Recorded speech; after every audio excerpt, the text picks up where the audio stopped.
Okay, so today I'm going to talk about claps.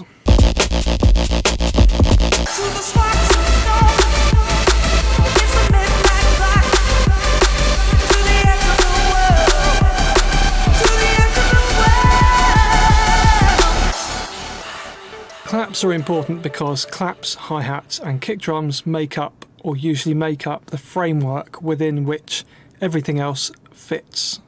So when you listen to a track, the top end will have hi-hats running along and the clap or the snare will come through the mix. You need good quality claps. I've put together some hi-hats and some claps, and in the future I will do some kicks as well, so that hopefully by watching this video, one on hi-hats and one on kicks, you'll never make a mistake with any of these things again. Let's go and get a clap. I've put these into folders to make it really simple to use, and I'll explain what these folders are. Great claps are in part 1. Part 2 has brighter claps. Part 3 has nice claps. Now there's another folder which says pre-claps to use before the second and fourth beat, which I need to explain about. Reversed claps and short clap bits for percussion. Okay, let's go through this sort of in order. So I'm going to choose a clap, and I think you could probably choose most of these for a main clap.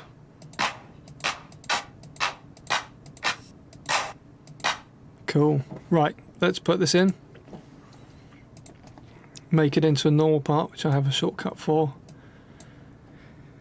Double click this, or rather go into the editor part, quickly put it on the second and fourth beat, then mix it in. So I go to the volume thing, put it at 0, listen to it.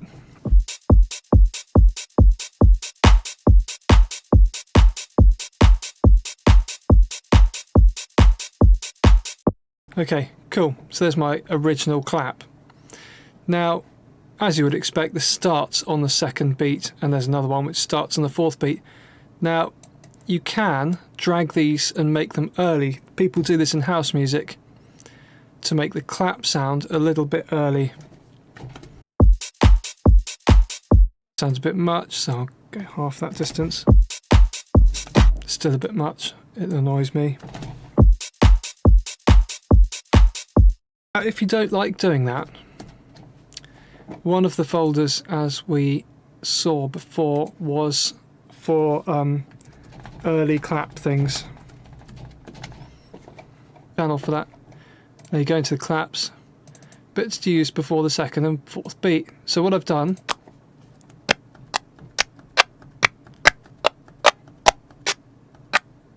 is put little bits of clap so that you can put them in front of your second and fourth beat. So again, I make a normal part in Cubase.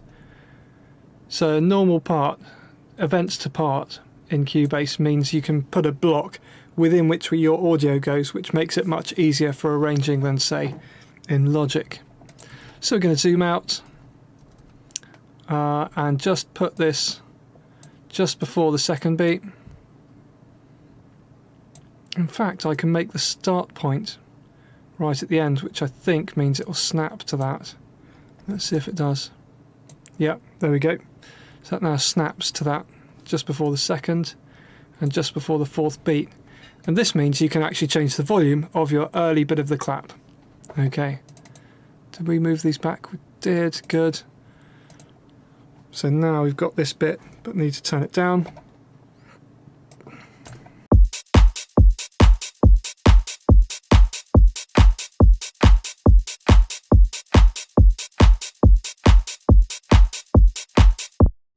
Which also means if you did something like this again, choose another early clap. I hope that's a different one.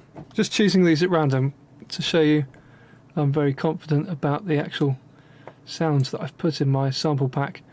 What you could do is put one of these pre-claps maybe on the second beat and one before the fourth beat. So again, I'm going to change the sample start point, moving the S to the end, and then put it just before the fourth beat. And then you could do, let's have a listen.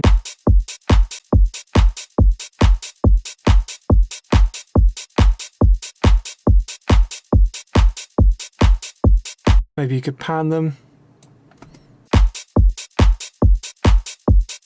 Gives it a bit of variation.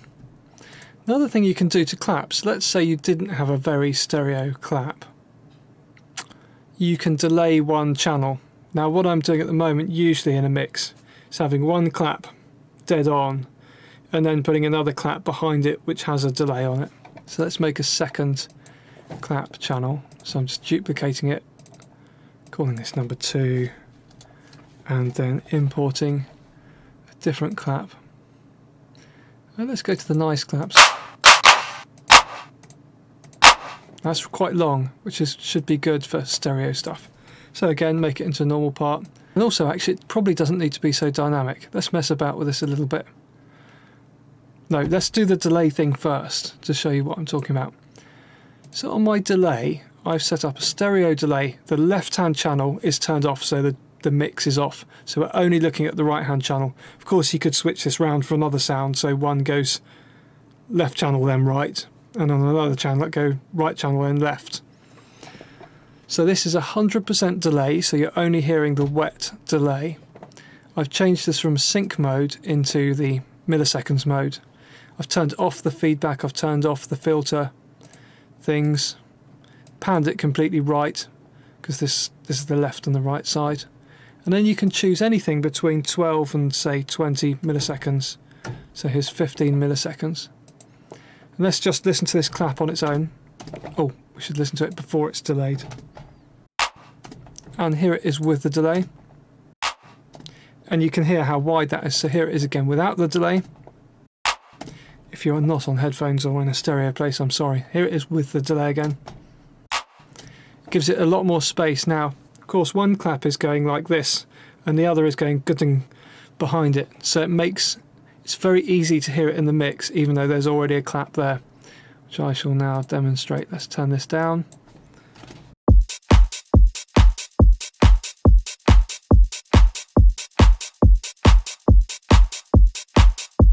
Sounds good to me. The other thing I was going to do is just when I saw the wave and listened to it, it was very, very dynamic. So I was hoping to squash that. You don't need fancy compressors to do most of the things you see online, so don't get caught up too much in clever stuff.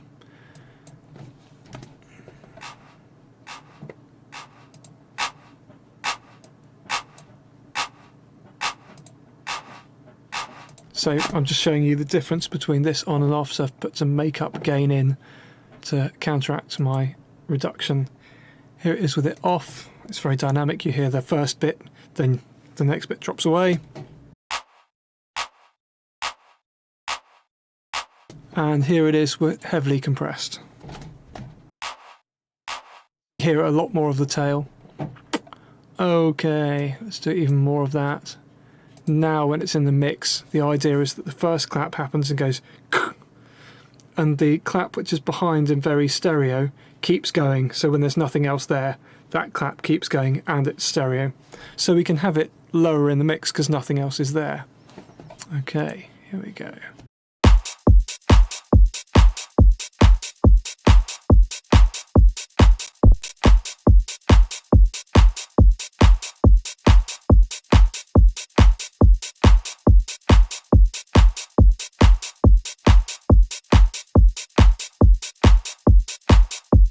Look how little level I can get on this and it still makes a difference. Minus 23 dB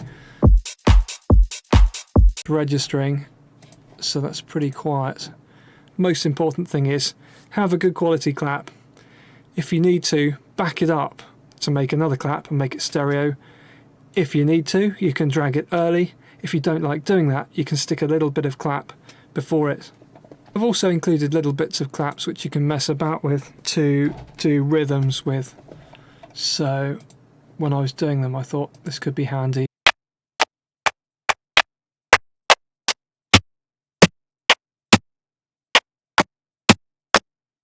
I can hear a lot of stereo in that, so I'm not going to do anything stereo to it. Just going to leave it how it is.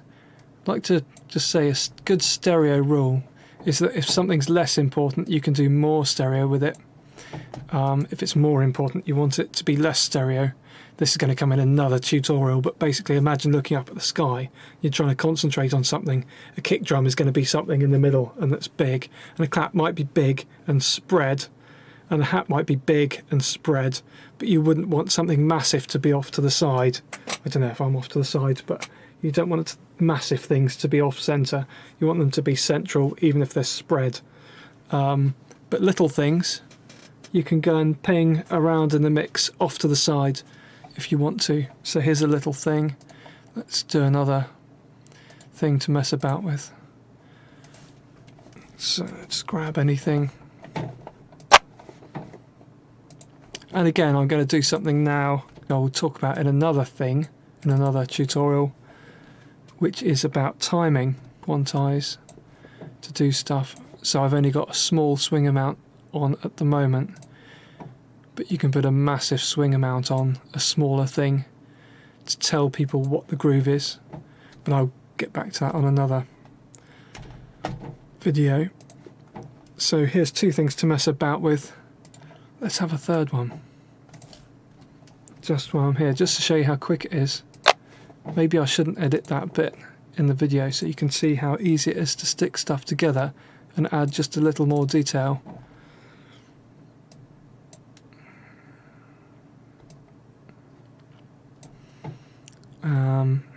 I'm going to make that into 2 channels so I can pan them. So this top one, I'm going to delete the second one. This one, I'm going to delete the first one. I'm going to pan those just while I remember. Let's go to the mix console here. Let's add in the messing about with elements now. So I'm just going to drag the levels down.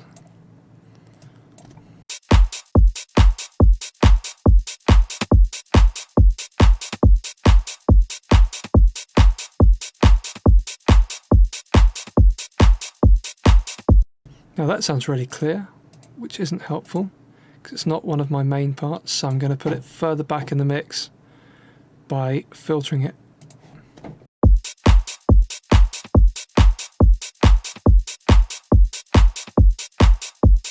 Okay, next thing is rhythm thing.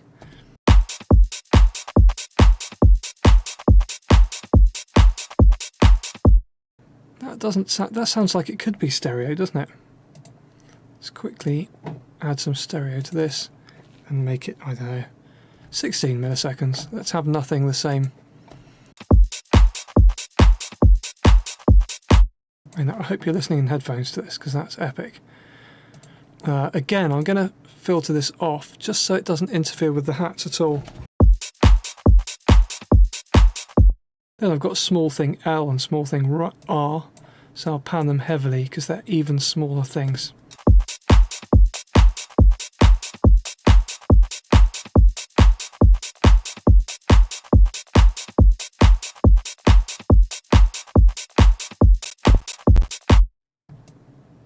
Now, let's just have another listen.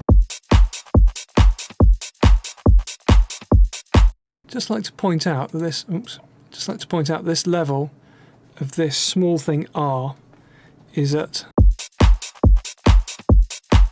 -41. The small thing L is at -35. Rhythm thing 3.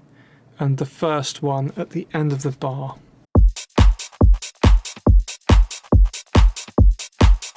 Is at -29, which just shows that you can hear things if you put them in places where main other things aren't, and it's part of a rule which is to make the big things big, keep the small things small. So I'll stop there because I've done a lot more than just a basic clap, but there is a lot more than a basic clap in my claps pack. So you can find that on my website, clsm.net, or johndoe.net takes you to exactly the same place.